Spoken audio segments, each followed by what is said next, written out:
welcome to day 5 of Strixhaven spoilers. My name is Bear. You can find me on TikTok. I'm Otaku, and I am joined today with... And I'm Quest. You can find me on Twitter at QuestionBeef, or not Beef, Question Beaver, or TikTok. You can find me on Beaver Magic. And we are here on day 5 for spoiler. They're the bit chunk of mythics and another good EDH staple for the format, and even standard too.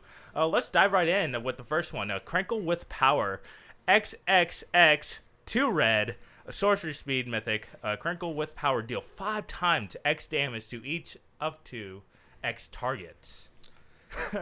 It really should have been 2X.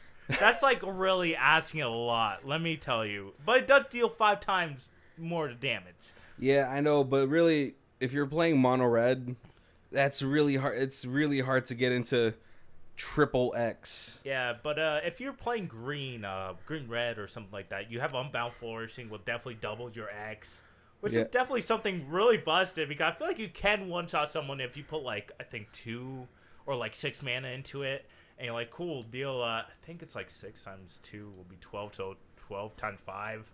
You can definitely one-shot someone with it, so... Wait, are you telling me that Teamer Banefire is back into the standard?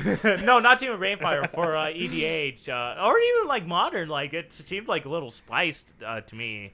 Yeah, I mean, it's definitely going to be in... I would build... If I was going to build a second standard, it would definitely look like my Teamer Banefire build. Oh, I know what. That one legendary creature, that, like, tap it, add 4 colorless, but you'll only spend an X mana. That's the deck, yeah. For Commander? Yes. Yeah, like you said, man, 3X is really hard to really get into. This is going to be more of like your finisher for Commander. I can see this being a little bit more viable, like in a 20, what's it called, constructed format, just because it's on 20 life. Mm-hmm. And if, I mean, Nyx Bloom Ancient is still a thing in standard, so. Maybe it could have been like, XX, then like 3 red. That could have been better. Like the 1 blue spell that gain control of target creature or planeswalker for like 2x and like 4 blue.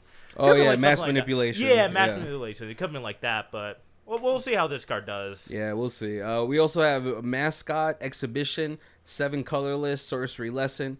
Create a 2/1 white-black inkling creature token with flying, a 3/2 red and white spirit creature token, and a 4/4 blue and red elemental creature token. This card is really awkward. Like, it just does not seem playable in any other format, but in Limited, this card seems really good, but that's like the only good thing about this card, limited play. But there's just nothing really good about, like, maybe EDH, like if you have like Annoyed Possession or something like that, you just make like double, I guess.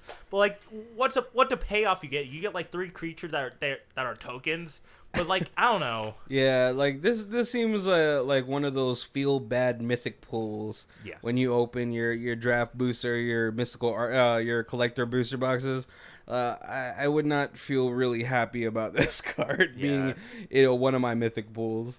And so it's not doing too much really. It's very reminiscent of the Trostani Summoner from Gatecrash. But it doesn't give you the 1/1 body to boot with it, so it's just really awkward as a mythic. I feel like this should have just been a rare at most. Yeah, definitely a rare. But yeah, I guess only time will tell, right? Yeah. All right, moving on. We got Bloat Out the Sky. Blot out the sky. Not Bloat. 1X, white and black. Create X, tap 2/1 white and black inklings, creature tokens with flying, and if X is 6 or more, destroy all non-creature, non-land permanents. That's pretty good. That's a definitely nice board wipe. Like if you get up to 6, you get like 6 dudes that are like 2/1s with flying. Don't think it's lifelink. It's just inklings. So yeah. With flying, it definitely a jump, because like you definitely want that evasion too. But definitely in the EDH, I could see this card being played. Definitely a really good card. What do you think? Yeah, definitely I mean, it could be viable in 60 card format. I'm not too sure. I don't know if Esper Control is still a thing. That's what I remember from when I was playing Arena Standard. But yeah, for EDH, this is a nice little board wipe. I mean, the faster our format gets, the more reliable or reliant we are on artifact ramp. Mm-hmm. Even in, I mean, I could even see it in my Naya deck. I have more artifact ramp in there than I would have built prior. Yeah. a couple years ago. So this is very reminiscent also of Marshall Coop. Oh yeah. Definitely, but I could definitely see this in like some type of Orzhov mid-range. Like after like seeing more and more spoilers, Orzhov mid-range is starting to become like not a dream. It's going to be a reality soon for the formats coming up. Like historic, we're going to get Death Shadow mid-range Orzhov because that's like probably the best color you're going to play with Death Shadow and all that. But can't wait to see more of this card. Yeah, and then the fact that it leaves you 2/1 flying bodies on the board. Yeah. Yeah, when you're playing this when it's going to be most advantageous for you to really just close out a game. Yeah, and it does destroy enchantments, planeswalkers, artifacts. Yep, all non-land permanents, which is pretty devastating for the opponent. Plus, like it keeps creature like this. This is a definitely good card for like against control if they're like have a bunch of planeswalkers. Like, all right, blow out planeswalkers, start swinging your face. Like they're just in trouble. Yeah. But yeah, all right. Next one. We got a Mavinda, Student's Advocate, 2 and a white, legendary creature, bird advisor. It has flying and it has a 0 ability that says you may cast target instant or sorcery card from your graveyard this turn. If that spell doesn't target a creature you control, it costs 8 more to cast this way. If that spell would be put into a graveyard, exile it instead. Activate only once per turn. Why does white get a red card? That's all I can say about this. Like, it definitely have a downside. Well, white has all the little pump spells. Yeah, right? that's right. But like the downside is you got to pay 8 if it's not targeting something else. But you do have like some busted like thing that target like Karn's temporal sundering. Yeah, because that targets. I think that's the only like target type, or is it only target creature or target anything? No, it spells that doesn't target a creature you control. Oh, just a creature you control. Oh, that doesn't even work either because it targets a player. This is really odd card. I mean, I could definitely. It just seemed like. Again, I like an Orzhov list, but I don't know. I mean, like what targets? What really are you going to be playing from the graveyard in a mono white EDH deck? Some God's Willings. Oh man, if this was like red or something, this is definitely a Zada card right here. Like like, all right, let's target my thing again, get all those triggers. Like it just seems really gross. Yeah, like what are you gonna do? Path to exile your own creature for ramp? Yeah, man, the best white ramp card in the format. Yeah, there again, folks. Path to Exile, one of the best ramp cards. Yeah, but I'm pretty sure, maybe we're just not seeing something that another person is gonna see, and it's just gonna be completely broken when he does it. Yeah. So I mean, you never really know, right? But yeah, I'm really interested. I'm really interested to see what other people build around this, just to show me how wrong we are. Yeah. I mean, I can definitely see some type of like pump deck in like modern. Just because like how faceted, like you just put like all the friction one, like mutagenic growth, like all right, pay two. Like I don't know. We'll see. I mean, as far as like a commander, it's gonna be kind of awkward, but I feel like you could slot this into any feather deck. Yes. Well, not really feather because with feather, whenever you target something, you just go to exile. Exactly. So then you bypass the putting it into exile and then exiling the card itself.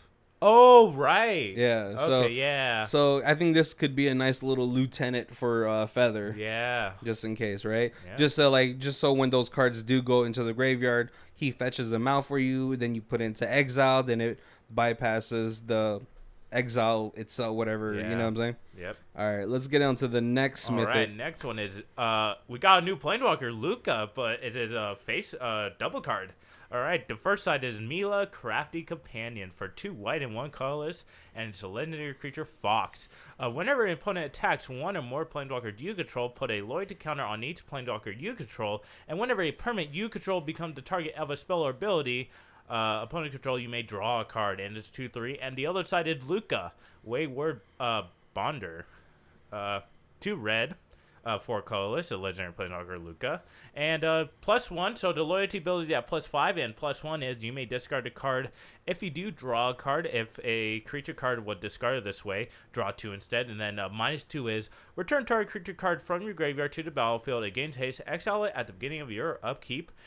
Upkeep. And then the ult is -7, and you get an emblem. And whenever a creature enters the battlefield under your control, it deals damage equal to its power to any target.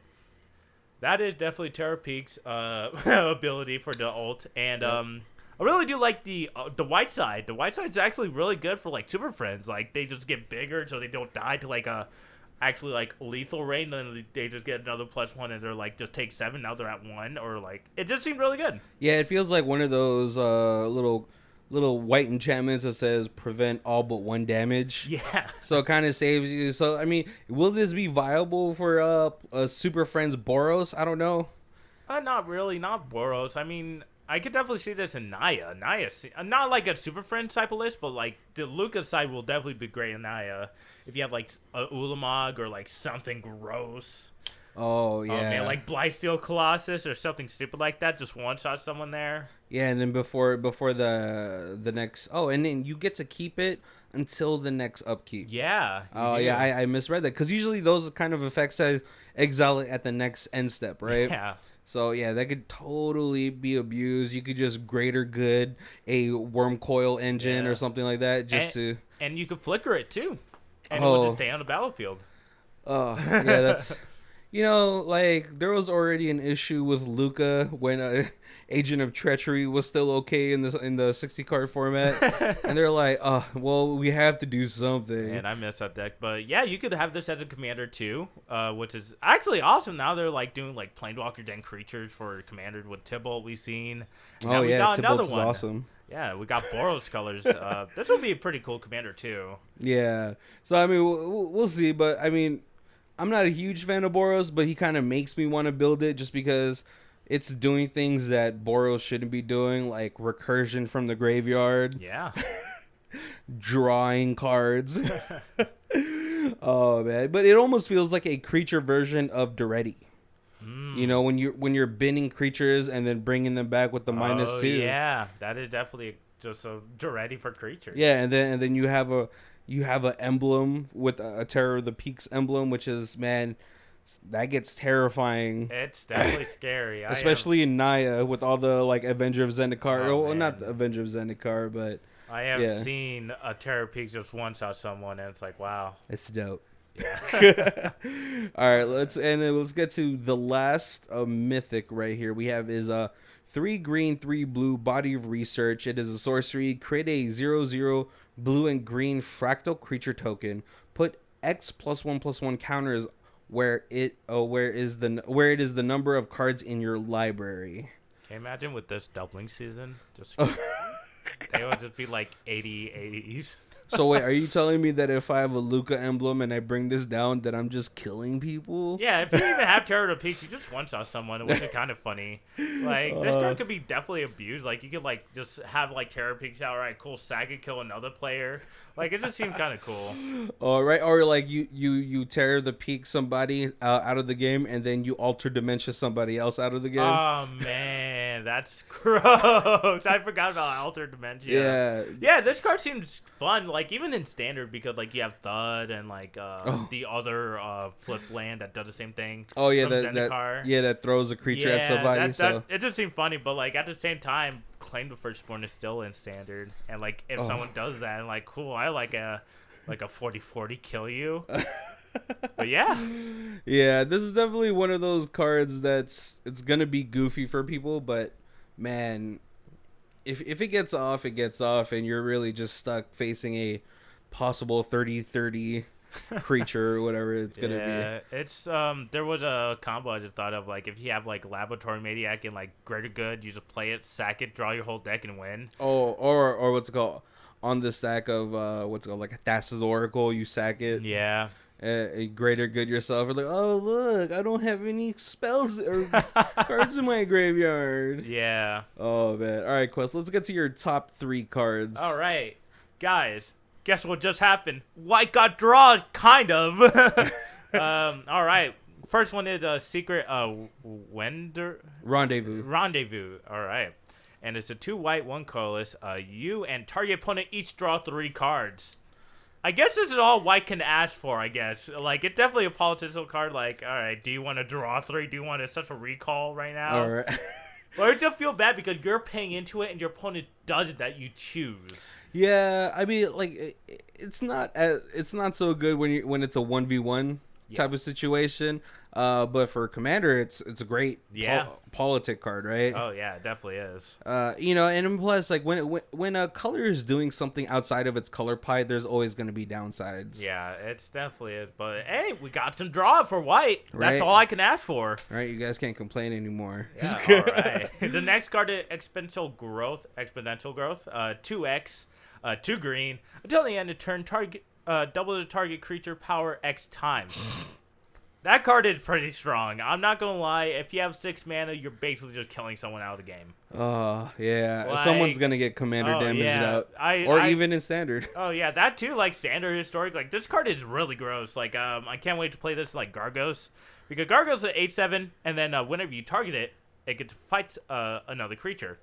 And he is a commander, so he could definitely just one-shot someone out of nowhere with this card. This is like kind of like a better, not a better Berserk, but definitely like somewhere around there, because like it's not 1 mana. Yeah, and it's not instant. Yeah, that too. Totally forgot about the instant part, but yeah, this card definitely good. Yeah, whenever you could just double a creature's power and then do it however many times you want, it's definitely going to be a dangerous card to see. Yeah, even played. Like with Infect too. It's just like, yeah, I have this 1 mana 1/1 swing, kill you. Like, oh no. Oh man. And then what's your last card is? All right. My last card is Cyndaquil. 1 second. We are getting the Oracle text for this card. I believe it's Cyndaquil Silencer, and then add Magecraft on it. Or no, it doesn't have Magecraft on it. It's so it's a creature, human cleric.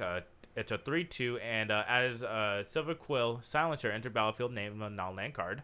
And whenever an opponent casts a spell with the chosen name, that opponent loses 3 life, and you draw a card. Ooh, I did not read the draw card. In fact, that card is 100% strong. It's going to be historic playable. It's going to be standard playable. What do you think? Oh yeah, definitely for 60 card formats, this is going to be a pretty strong card, especially when it comes to what it looks like is going to be storm-ish type of cards. Well, this one it says cast, so it's not too viable against storm, but yeah, man, 3 life can get pretty dangerous, especially when you have 4 of these targeting 4 different cards in an opponent's deck. You drawing that card, it really stands out more of this card. If you have like 2 of them, you're just basically drawing to whatever your opponent does. Like, let's just say your opponent playing control and you just name opt. They have like 3 ops in hand. They can't really cast them because they don't want to give you the advantage, but they're just going to take 6 and you draw those 2 cards while they only draw scry 1 and draw a card. Yeah. And that is a pretty healthy body for a 2-drop. A 3, yeah, 2. That could definitely take away like a control game or somewhat, because you're like, they don't really want you to have the advantage of drawing card. But this definitely reminds me of Mending Mage, and it's such a human. We'll definitely see this in modern humans too, and Legacy too. Like, it's gross. Ooh, yeah. So did modern and Legacy humans just get a new toy? Yes, they did. I believe they did, because you could literally name Force of Will because you are still casting it, or like some other cards too. Like it's just really good stable. Like this card will probably be $10 for the start, and then probably will be going up. That's what I think. Yeah. I mean, like, Mending Mage had its time in the sun for the longest time, right? Yeah. And so, but now this is giving you a little bit extra because it's taking away life and then giving you card advantage. Yeah, I think I might pick up like a play set when the set comes out, depends how much the price is, and just hold on to them. Like, this is a solid card. Yep. Yeah. All right. Moving on to the next card. We got Decisive Rejection. Well, this is your underdog card. Oh, yeah. It definitely is. Yeah. You're right. Blue-green, instant, and choose 1. Target creature you control fights target creature you don't control. And the other mode is counter target non-creature spell unless a controller pays 3. That is definitely a medium, like a mana leak with like a prey upon. Yeah. I mean, I'm always up for double modal cards, even though sometimes they might not be too viable in the format I play, but sometimes they are. Mana Tithe still runs rampant in mono white decks. Yeah, maybe this should have been like just an actual mana leak with like a fight, but I feel like that would be a little too good, right? Yeah. Oh man, but like I do like the art for this. This is hilarious. Yeah. Yeah, but I think this is a good card. I would try it in certain Simic decks, like maybe like a Tishana, because Tishana gets so big anyway. Yeah. Yeah. Oh yeah.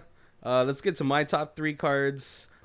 These ones are easily just the chef's kiss. First, we have double major for a green and a blue instant. Copy target creature spell you control, except it isn't legendary if the spell is legendary. Yay. Nuts. Another copy spell, but for 2 mana this time. And Yay! and the fact that it bypasses the legendary rule is just nuts.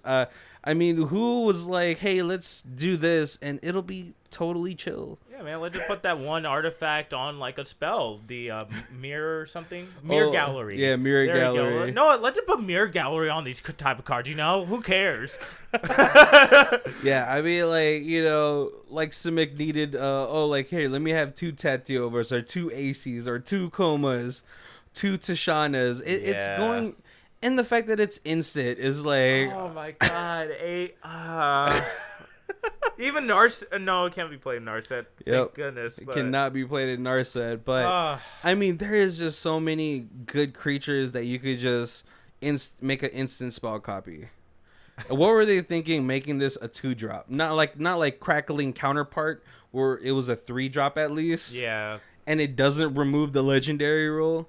But why 2 wizards? Of course, it's the Simic cards that get the power up, Right. This is just. This isn't growth spiral levels type of powerful. Yeah. Because it's board dependent. Yeah. But, at the end of someone's turn, like, all right, cool, I'll make another Nyx Bloom Ancient. Like, what? Can you imagine if it says copy target creature spell that you could copy anything? You know what? What's your cast in there? I like your Coma too. Like, I know, exactly. Whoa. Yeah, but then this wouldn't be a 2-drop. This will probably be like a 6-drop. Nah, just a 2-drop. But yeah, it's definitely a good card. Yeah. All right. For the next one, we have Killian Inc. Duelist legendary creature for a white and a black lifelink menace, and spells you cast that target a creature cost 2 less to cast. Too many keywords. You know what? But I would like an Utter End for 2 mana. Yeah. It definitely seemed good in a lot of decks. Like even 3 colored, like Avdan Control. Yeah. Like Beast Within for 1 mana or Generous Gift for 1 mana. You could still do in Orzhov colors. Yeah. I really wish this was a 3-color pie set, because this just screams out Abzan. What about that Overload Path to Exile? Would that work with it? Oh, no, because that doesn't target. It changes. I was about to say, that's like a 4 mana, just... Yeah, take everybody's creatures, and then you opposition agent for all their lands. Yay! Yeah, no. Definitely a solid good creature for 2 mana, 2/2 with lifelink and menace, and just have that strong ability, like target a creature. That does not seem like an Orzhov card. Let me say that one. This is like an Izzet type of card, but yet... We're in a wizard set. No, because this is targeting things on the board, not on the stack. Yeah, I guess. Like if it was an Izzet card, it would be like counter spell costs 2 less if it's on the stack or something like that. Yeah, but because this is gonna be a board dependent type of removal is just gonna be a lot cheaper. Which is just not good for people. You're like, all right, cool. What was that one exhaust spell? The 4 mana one. From Ixalan. Subtle Wreckage? No, not Subtle the black one. The one that exiles a creature and then you gain 2 life. Oh, Vraska's Contempt. Yeah, Vraska's Contempt for 2 mana. That's tight. Oh, man. That's pretty good, but yeah. Yeah. And then for my last card, it's going to be Devastating Mastery. It is 2 and 4 white sorcery, but it has the extra ability that says you may pay 2 and 2 white rather than pay the spell's mana cost. If the 2 and 2 white cost was paid, an opponent chooses up to 2 non-land permanents they control and returns them to their owner's hand, and then it destroys all non-land permanents. Listen, this just screams out Commander. Yeah, right. It's definitely a better what that one card from Hour of Devastation. Oh, yeah. I think Hour of Revelation. Hour of Revelation. Yeah, definitely a better one. But the downside is that they get to choose the 2 card they want. Yeah, but I mean, all day I'm choosing the opponent that has just like maybe a Soul Ring and a Signet out. Like, hey, you can go ahead and put those back into your hand. I'm wiping the rest of this board. I mean, yeah, like this is more of like one of those reset buttons that you want to curry good favor with somebody. Yeah. You're like, all right, here, go ahead, man. You should put that soul ring back into your hand. But other than that, I just think I do like Wraths being at 4, and the fact that this destroys all non-land permanents. You're usually playing this when it benefits you the most. Yeah, I don't know if this is gonna be good in standard just because they get to return 2 things. Because like usually in standard, some decks they only have 2 things, and this card doesn't seem like that good for 4 mana. All right, yeah, especially control decks. They usually don't have anything on the board anyway. The board wipe now it's like a Doomscar. That's like the new one, just for 3 mana below the board or 5. 5 is fine too, but yeah.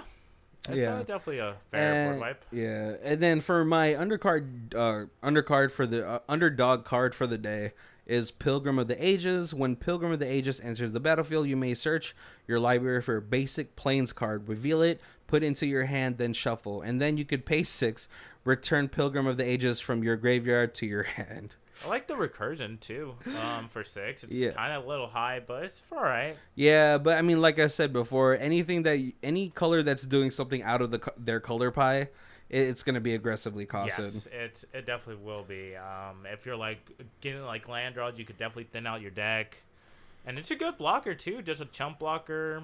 That you could recur later on just in case. Maybe you're top decking. Yeah. And you're like, I need to put something on the board. So, and this one doesn't, the ability doesn't say at sorcery speed. So you could do it at an end step, bring it back to your hand, put it down, thin out your deck with grabbing a land. It's a common, so it's not going to be amazing. But the fact that you can get a land out of your deck, thin out your deck a little bit, and possibly have just at least a blocker. Yeah, definitely for those like budget decks, since Commander's really expensive, or you could proxy it either way. But if you're going down the real card route, you should definitely pick up this card for like white decks or Boros. You know. Yeah, they always need any type of help they can get with ramp, or at least land drops, right? Yeah. All right, guys. Well, that is going to be the end of day 5 spoilers. Yeah. Hopefully, we get to see the Witch Bloom Elder Dragon soon. Yeah, and hopefully Jinka taxes, but we won't know till tomorrow or next week. Right. But hey, I hope you guys like, subscribe, comment, turn on the notifications. My name is Quest. My name is Barry. And this is Scry Guys.